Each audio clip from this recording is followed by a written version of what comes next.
গতিকে ইলেকশ্যনটো পাতিব পাৰিলোহেঁতেন কাৰণ একো নাছিলে আমাৰ বিটিচি অঞ্চলত একো প্ৰব্লেম নাছিলে তো তাৰ কাৰণে আমি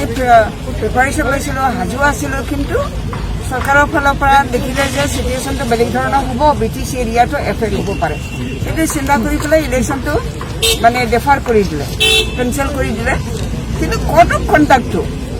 সেইটো হ'লে আমাৰ নেগুৰৰ পৰা এৰি নিদিলে আৰু ইলেকশ্যন আমি বিচাৰিছোঁ মেইনলি আমি ইলেকশ্যন বিচাৰিছোঁ নহ'লে মানে 6 মান্থ এক্সটেনশ্যন ডাঙৰীয়া আৰু আমাৰ বিত্তমন্ত্ৰী ডাঙৰীয়া তেওঁলোকৰ লগতো আলোচনা কৰিছোঁ আৰু কাউন্সিল অফ মিনিষ্টাৰৰ মিটিঙতো আমি আলোচনা কৰিছোঁ যে ইলেকশ্যনটো ডেফাৰ যিহেতু কৰিছে কোড অফ কণ্ডাক্টটো উঠাব লাগে কিন্তু সেইটো কৈছে কি ইলেকশ্যন অফিচাৰে কোড অফ কণ্ডাক্টটো মানে উঠাই দিয়াটো মানে আমাৰ চৰকাৰে নোৱাৰে কিন্তু গভৰ্ণৰে পাৰিলেহেঁতেন গভৰ্ণৰ ইচ্ছা কৰিলে